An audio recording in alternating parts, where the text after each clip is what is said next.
yang tidak ada kabel. Kata orang Madura begini, itu yang ada kabelnya saja putus-putus, apalagi yang tidak ada kabelnya. Tapi rupanya yang ini beda, karena pondoknya di Asidku, Maduranya luar biasa. Jadi begini.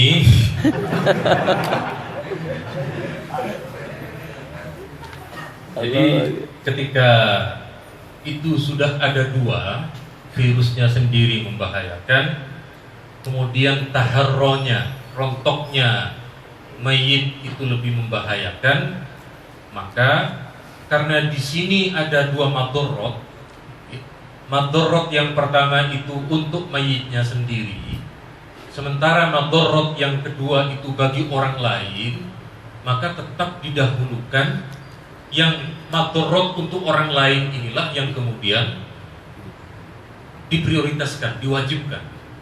Kalau mayitnya tadi ditayamumi, terus darahnya bisa nyebar kemana-mana, itu yang lebih kemudian membahayakan. Jadi sekali lagi tetap kembali kepada kaidah kita tadi bahwa hurmatul hayyi a'dhamu min hurmatil mayyit. Jadi kita menjaga kemuliaan, menjaga kehidupan orang yang hidup itu lebih besar daripada mayit yang meskipun dalam sabda Nabi mayit itu sama dengan orang yang masih hidup. Jadi ada sahabat pernah menggali kubur lalu menemukan sisa-sisa mayit itu kok tulangnya diremak-remak maka Nabi bersabda dalam sebuah hadis yang sudah sangat populer, jadi kasru'al bil mayyit kakasrihi hayyan, riwayat Abu Dawud. Jadi mematahkan atau dalam bahasa kita menyakitkan kepada mayit itu sama dengan menyakitinya saat dia masih hidup. Jadi sekali lagi kakasrihi hayyan. Oh, kurang ini Samilah kelemahannya ini kurang satu huruf saja sudah tidak mau keluar. Jadi kasru azmil mayit, mematahkan tulangnya mayit itu sama dengan mematahkan saat dia dalam keadaan hidup. Ini memang bagi mayit menyakitkan, tetapi ini satu mayit. Kalau virus HIV-nya itu bisa menyebar ke banyak orang, maka tetap virusnya ini yang kemudian harus diprotek, harus dijaga supaya tidak menyebar. Jadi tetap seperti tadi, ini yang lebih membahayakan. Jadi diapain? Dimandikan dengan cara ini tadi, Ustaz, dengan cara diberi kaporit ini, dengan diberi kaporit. Dengan resiko itu ya. Meskipun bagi mayit itu sangat menyakitkan, karena kita kalau dalam keadaan hidup lalu kita luka, terkena kaporit itu sakit. Tetapi ini daripada umat manusia yang lain itu terkena dampak virus itu lebih menyebar, lebih banyak, maka ini terpaksa, ini namanya darurat. Darurat. Oke, jadi kalau darurat itu famanittur ghairu baghi wala 'adin fala isma alaih. Gimana lagi sudah ini pilihan terberat dan menjaga kehormatan orang-orang yang masih hidup. Kemudian berikutnya, apakah benar mitos-mitos yang berkenaan dengan semacam itu? Kalau kita kurang sempurna memandikan, maka kemudian mudin atau kifayahnya ini akan didatangi oleh mayit. Maka minta dimandikan lagi misalnya, suruh datang ke kuburnya. Sekali lagi ini tidak benar. Ini tidak benar anggapan itu. Sebab kalau dibenarkan nanti tidak ada yang berani memandikan mayit ini. Jadi tidak dibenarkan. Mayit itu hanya bisa pulang ke rumah. Nah, ini jadi malam apa sekarang? Masih malam Selasa ini. Di majelis Isnin kita lihat Imam Ar-Romli Imam Ar-Romli ini beliau pernah ditanya, apakah benar arwah di kubur itu bisa pulang ke rumah? Kira-kira perlu dijawab enggak? Tapi kalau yang mutin tadi enggak. Kalau yang mutin itu enggak. Ini berbeda dengan ketika mayit itu pulang ke rumah. Jadi begini, Imam Ar-Romli dalam kitab beliau Fatawa Ar-Romli, dalam kitab Fatawa Ar-Romli, tapi saya belum mengetahui apakah Imam Ibnu Hajar ini menfatwakan sebaliknya atau tidak. Sebab bagi kebanyakan ulama kita, kalau ada perbedaan pendapat antara Imam Romli dan Imam Ibnu Hajar, kebanyakan ulama itu memilih pendapatnya Imam Ibnu Hajar, baik ulama-ulama di Mekah ataupun di Yaman. Kalau ulama Mesir itu mendahulukan Imam Romli, ulama Mesir. Ini beliau ditanya begini. Oke, jadi ketika beliau ditanya tentang su'ila anil arwah, beliau ditanya tentang ruh, hal warada annaha ta'til ilal kubur, apakah benar arwah itu ketika sudah masuk ke alam barzakh lalu dia bisa datang lagi ke kuburnya fi kulli lailati jum'ah, setiap malam Jumat, wa tamkuthu ala zahiriha ila ghurubi syamsiha wa innaha ta'ti duru ahliha, dan apakah benar arwah itu bisa mendatangi rumah-rumah keluarganya, dan seterusnya. Ternyata di sini Imam Ar-Romli menyatakan bisa. Jadi beliau di sini meriwayatkan banyak hadis terlebih dahulu.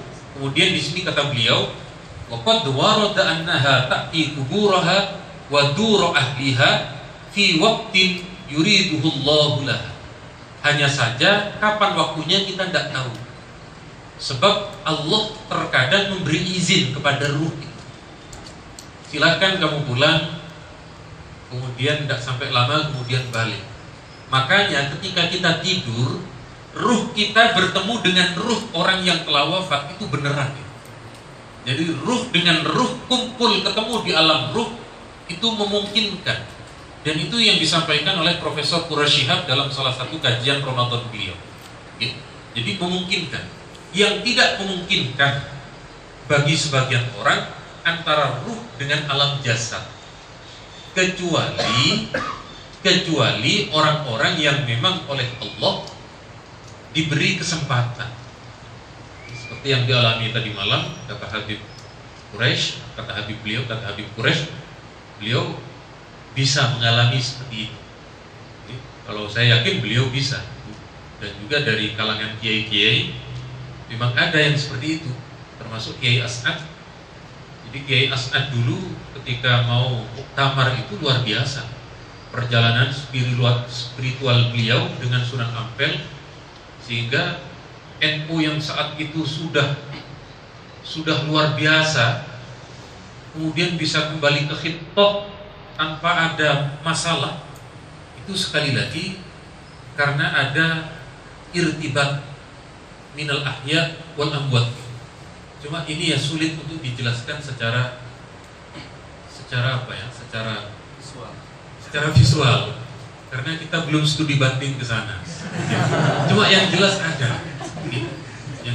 Dan alhamdulillah guru kita semuanya Habib Quraisy, beliau termasuk orang yang diberi keistimewaan seperti itu. Jadi sekali lagi memang ada dan kita mengakui. Jadi berkaitan dengan tadi itu tidak benar.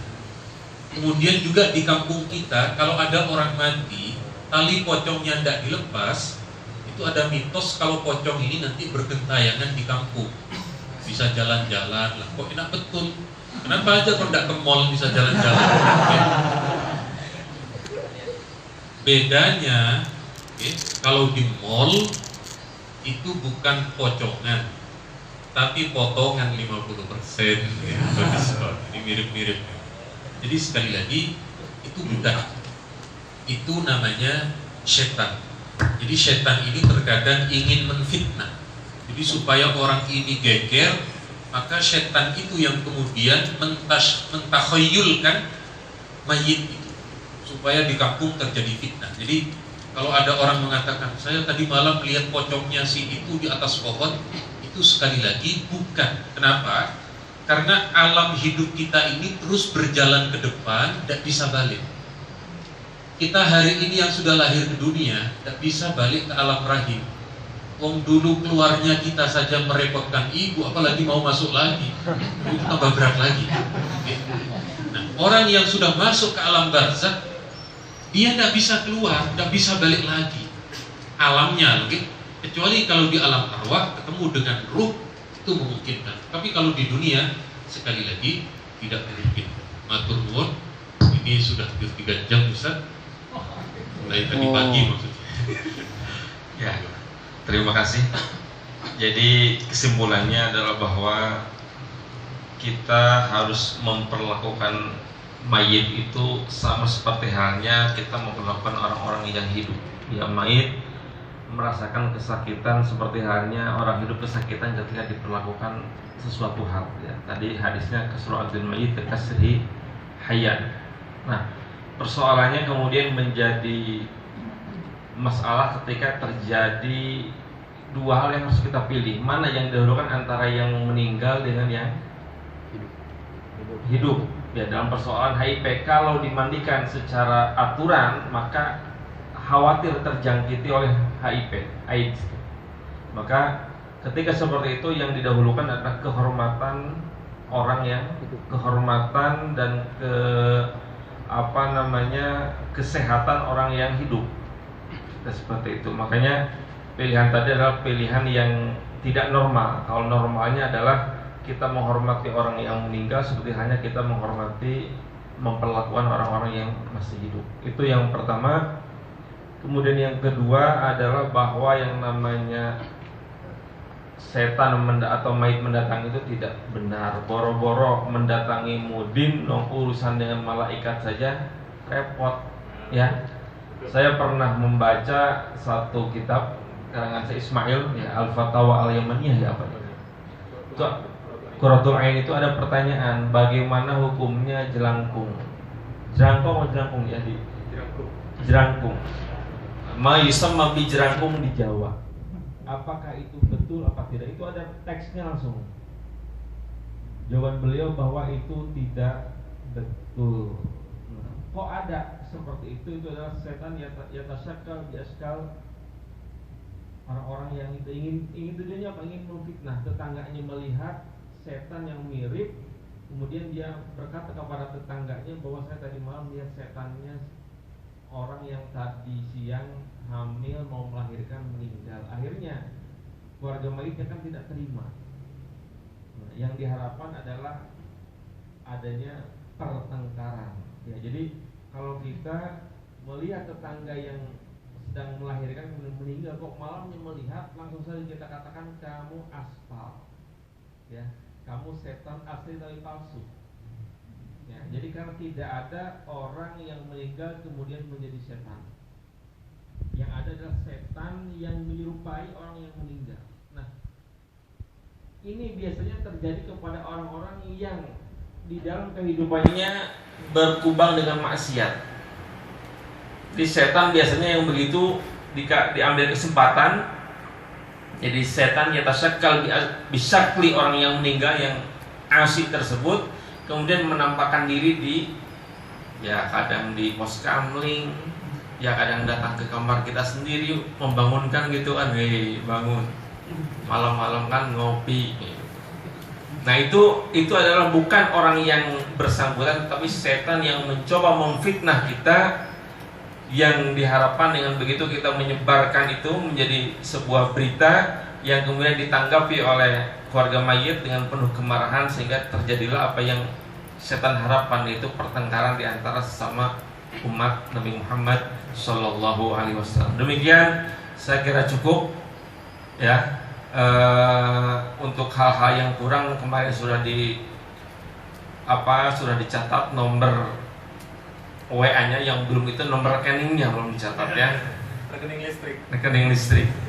Demikian atas nama panitia kami mengucapkan beribu maaf kalau ada hal-hal yang kurang berkenan. Kami juga mengucapkan terima kasih yang sebesar-besarnya kepada pemateri. Kalau ada nomor tinggal masukin ke kontak langsung. Kalau ada WA-nya Yusuf, ada yang mau ditambahkan? Iya, WA sama Cukup, HP itu oke. sama. Itu Kita juga. cukupkan. Semoga acara pada kadang ada yang beda, pagi menjelang siang kadang hari nomornya ini pakai menjadi WA-nya suatu itu, acara yang terus dia ganti kartu. berkah dan mendapat Nomor ridha WA Allah tetap. Subhanahu wa taala, Ya, berhubung. bahwa yang namanya merumat jenazah itu adalah sebuah kewajiban bagi kita. Jadi ketika tidak ada orang yang dianggap tidak mampu merawat dengan secara hukum Islam, maka kewajiban kita ya sebagai santri-santri yang mengerti hukum untuk terjun. Ya, terjun itu tidak selalu harus langsung, bisa saja kita mengkader, karena tidak setiap orang siap berhadapan dengan mayit. Ya, tidak semua orang berani dengan memandikan mayit, itu perlu mental tersendiri. Makanya betul tadi pemateri mengatakan yang pertama itu adalah mental. Jangan sampai di hadapan dengan mayit belum kitanya juga menjadi mayit. Ya, karena ketakutan melihat mayit. Jadi mental ini betul, kalau mental sudah kuat maka knowledge kita, pengetahuan kita akan berjalan sesuai dengan yang semestinya. Demikian, sekali lagi mohon maaf yang sebesar-besarnya. Terima kasih kepada semua pihak yang telah membantu terselenggaranya acara ini. Wassalamualaikum warahmatullahi wabarakatuh. Waalaikumsalam warahmatullahi wabarakatuh.